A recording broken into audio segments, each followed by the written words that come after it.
Nakita ko dito 'no, ng someone here na iniisip kayo at mukhang itong person na 'to 'no, is nagbibigay rito ng parang naka-focus siya sa pag-iisip sa'yo.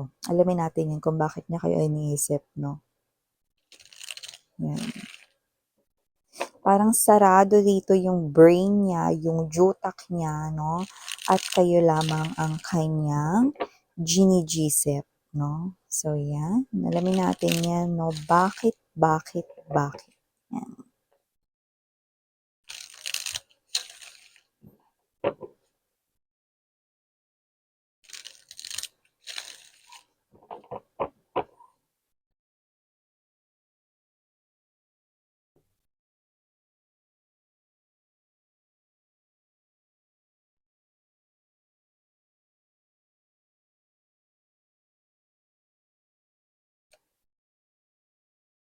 Uy, hmm,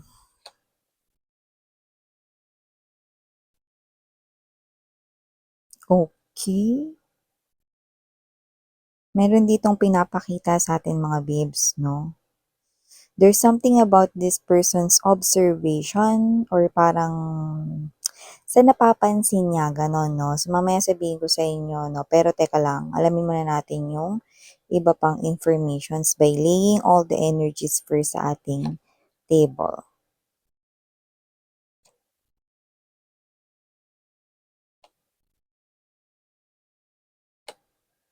Yun 'no, okey lang ba siya rito mga babes 'no?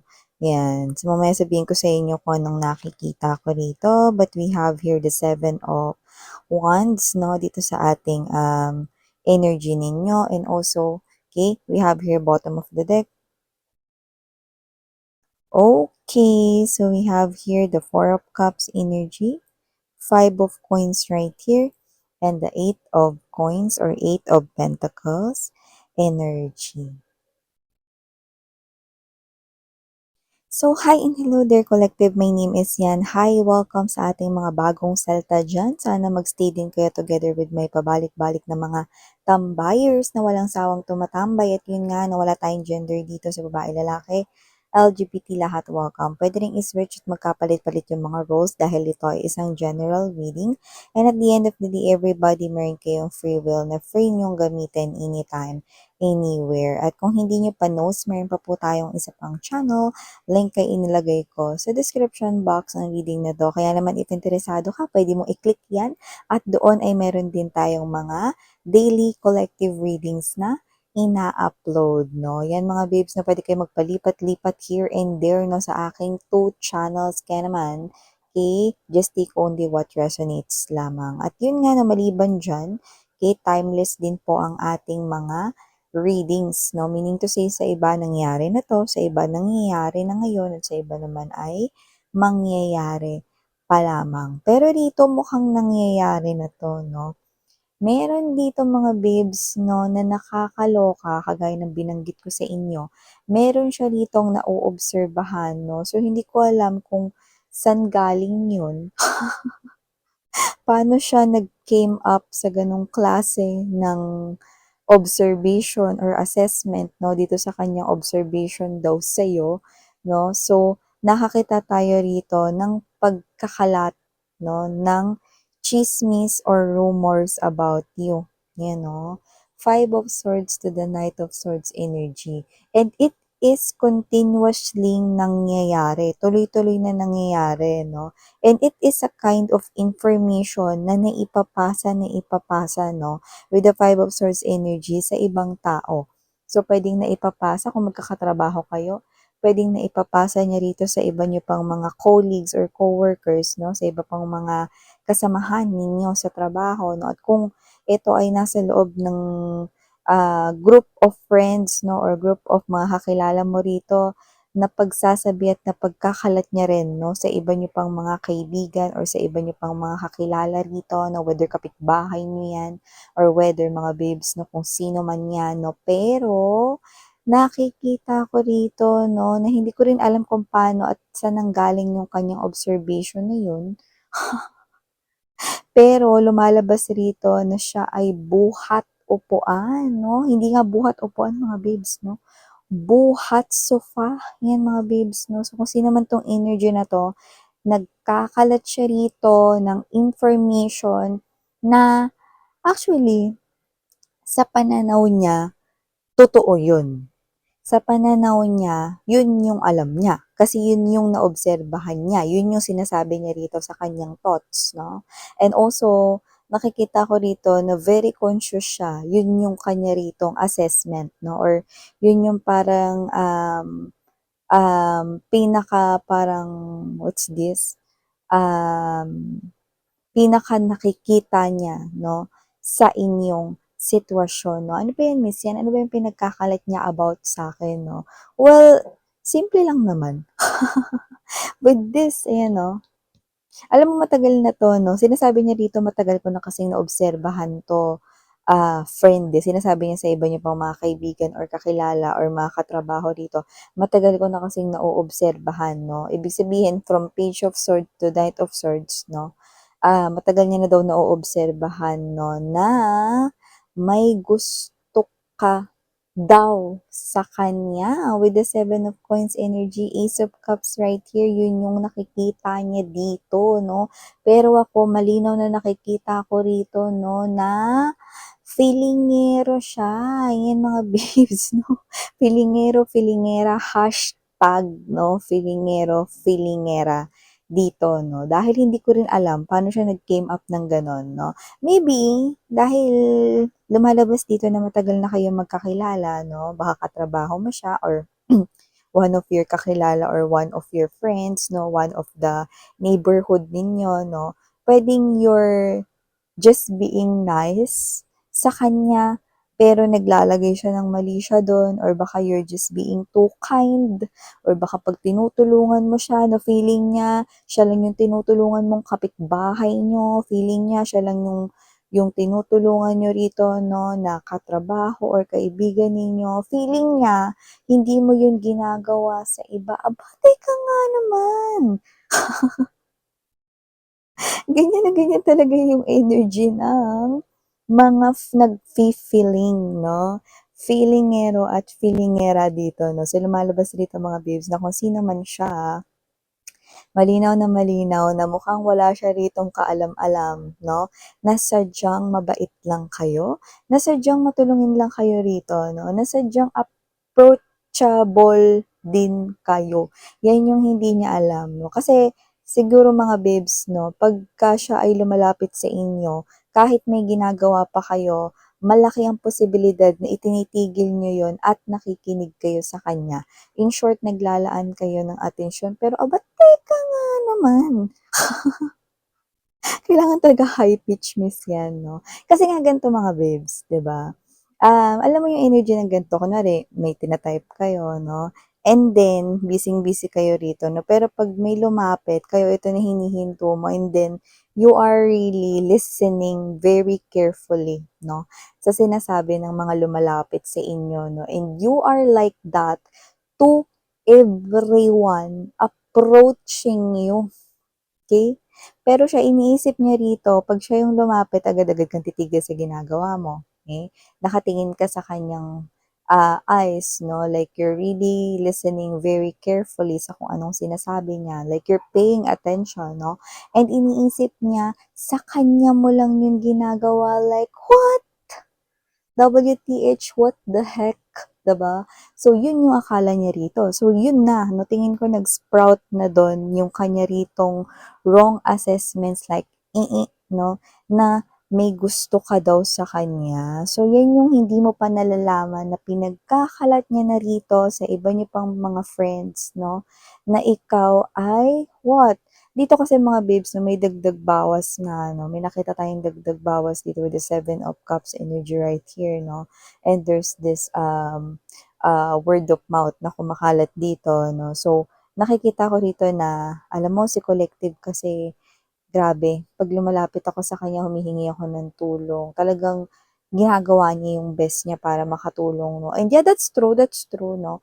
Pero kasi may dagdag bawas dun 'no, na ramdam ko talagang may gusto sa'kin si Collective, 'yan 'no. Pinapakita niya sa'kin na talagang gusto niya ako, 'yan 'no. Siguro you are someone here who is generous 'no, na siguro binibigyan mo siya rin dito 'pag may sobra kang merienda 'no, or may sobra ka ditong nilutong ulam, may mga gano'n 'no, or baka naman nilibre mo siya once 'no. Pero eh, lahat yun pinagsama-sama niya at naglagay siya rito ng mali siya 'no, pero kung tatanungin mo rin, lahat ng mga tao sa paligid mo, alam mong iisa lang yung pakikitungo mo sa lahat. Nakuha mo?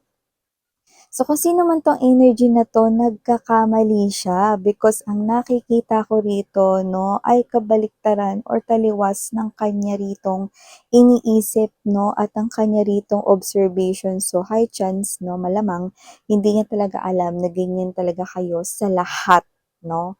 At pagdating naman sa love with the Seven of Cups energy, Four of Swords, and there's this World card, malinaw na meron kayong iniisip na iba, may iniisip kayong someone else at malaki yung chance na ito ay malayo physically, like physically location 'no, malayo kayo, far from each other 'no. Meron kang iniisip na tao mula sa malayo na posibleng yun yung, taong gusto mo 'no. So, you are fantasizing about that person, thinking about that person. Maybe you are having crush with someone else, pero yun nga possible na wala pang, relationship sa pagitan ninyong dalawa 'no, or wala pang confession dito 'no, pero baka meron kang crush 'no. Yung iba naman puwedeng gap of emotions ito 'no, yung iba possible na yung iniisip ninyo na someone else 'no, mangilan-ngilan lang dito sa sunod kong babanggitin, possible na ex mo yun 'no, kasi may nakita ko rito na yung iba sa inyo, may tao kayong iniisip na iba, pero yun yung ex ninyo 'no, at meron ditong gap of feelings and emotions, like there's a question na, magkakaayos or magkakapabalikan pa ba kami ng aking ex 'no, if that is your ex person. But yung iba possible na meron kayong napupusuan or nagugustuhan na ibang tao na nasa malayo, like may distansya physically 'no, ng location sa pagitan ninyong dalawa 'no. At yung iba naman may iniisip kayong ibang taong crush 'no, pero maaaring wala pang pag-confess ng emotions and feelings, but definitely, okay, hindi niyo iniisip itong filingero or filingera na ito. So definitely, ang medyo nakikita ko ritong hindi tama ay mali ang kanyang ikinakalat na balita, yan mga babes 'no. So kung sino man 'tong energy na 'to 'no, nakikita ko rito na mapapahiya siya, mm. Isa itong nakakahiyang sitwasyon. Dahil mantakin mo 'no, yung pinagkakalat mo ritong buhat sofa na parang GGSS 'no, or gwapong-gwapo sa sarili, gandang-ganda sa sarili siya rito, LGBTQs of course, just take how this resonates 'no. Pero yun pala mali ang kanya ritong akala 'no. Alam natin yung kantang Maling Akala, 'di ba? May mga kumakalat na balita, yun yun 'no. At ang balitang yun ay walang iba kundi galing rin sa kanya. Siya yung nagkakalat ng balita na 'yan 'no, so magkaiba kayo rito 'no. And yung balitang kumakalat, 'di ba, yung balitang may pakpak 'no, at naikakalat yun sa mga tao sa paligid mo, anong mangyayari dun, hindi na nakakagulat ito? Seven of Wands energy, makakarating sa'yo ang kumakalat at ipinagkakalat na balita 'no, parang, "Uy, si Collective, alam mo ba, alam na namin kung sinong crush mo, kaya naman pala hindi ka masyado nagsasalita about your crush kasi si ano pala yung crush mo." 'Yan. 'Di ba? So, puwedeng andiyan na yung aasarin ka or inaasar ka na rito 'no, or yung iba naman, kaya ka pala ganyan, kaya pala masyado kang malihim, ngayon alam na namin." 'Yan, oh, alam na this, mga gano'n. Tas ikaw 'to na, "Ha? Anong pinagsasabi niyo diyan?" 'No? Inamin kasi sa'min ni hashtag Filingero, Filingera na, may gusto ka sa kanya or lahat ng mga parang kinukuwento niya sa'min lumalabas na parang may gusto ka sa kanya. So, kaya pala may gusto ka pala talaga sa kanya ta's parang ikaw, "Ha? Ikaw sa sarili mo hindi ka na-inform 'no? Kasi ang alam mo sa sarili mo ibang tao yung gusto mo, ta's saan galing yun, 'di ba? Saan galing yung gano'ng klase ng balita? Well, sa kanya mismo, kay Boy Filingero 'no, or kay Neneng Filingera or Girl Filingera dito, wala tayo ditong gender, LGBTQs, of course, welcome din kayo. So, magugulat ka 'no, sa maling balita, 'di ba? So, with this Four of Cups energy, Five of Coins, and there's this Eight of Pentacles energy, agad-agad mo itong iko-correct, 'no? Sasabihin mo sa kanila na parang, "Ha? Ako may gusto ko kanino, kay hashtag Filingero, Filingera? Uy, wala 'no." Ta's baka dito sabihin mo na rin sa kanila 'no, or sa friends ninyo, sa neighbor ninyo 'no, or kung sino man yung mga, mag-aasar sa'yo na, "Meron akong gusto pero hindi siya," 'yan 'no. Or, "Meron akong crush pero iba." 'Yan 'no. So, may gano'n, 'di ba? So, dun palang agad-agad, mapapahiya na 'to. Kasi akala niya dito talagang siya yung gusto mo, 'no? So, "Miss 'yan, may gusto ba sa'kin 'yan?" 'Yan, magandang tanong 'yan, 'no? Kung ang magiging tanong ninyo ay kung may gusto ba sa'yo 'to si Filingero or Filingera, sasabihin ko sa inyong wala, 'yan 'no. Wala siyang gusto rito 'no, ang iniisip niya lang dito may gusto ka sa kanya. Kaya pinagkakalat niya rito kasi parang masarap sa pakiramdam, masarap sa feeling 'no, yung may nagkaka-crush 'no, yun yung nararamdaman niya, masarap sa feeling na may nagkaka-crush 'no. Ta's yun nga 'no, medyo masakit rin. Kasi hindi naman pala totoo 'no, na crush mo siya kasi may iba kang gusto, 'yan 'no. So agad-agad na parang wala pang mga babes 'no, wala pang 5 segundo bigla mo ritong kinorek ang maling chika or maling tsismis rito 'no. Maglalagay ka dito agad ng wall, maglalagay ka dito agad ng mataas na wall or bakod dito at nakikita ko na hindi ka na maglalaan ng atensyon sa ganitong klase ng issue dahil alam mo sa sarili mo na hindi naman siya yung taong tinitibok-tibok ng puso mo, 'no?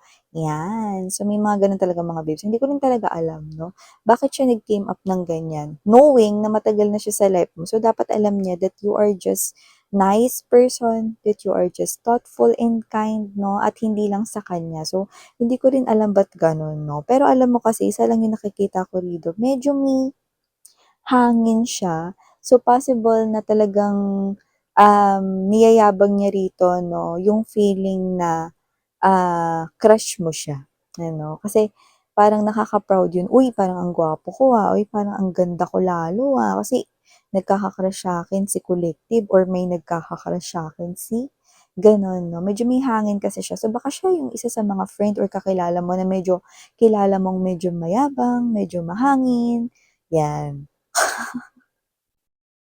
Okey. Nakakatawa yung mga babes 'no, hindi ka defensive kundi iko-correct mo agad-agad, wala pang 5 segundo mga babes 'no, ayan. So, at least lalabas din yung truth and the truth will set us all free. Kaya naman 'no, muli ako ang inyong Yana Onni, Sarang Heal, Love in Life. Mm.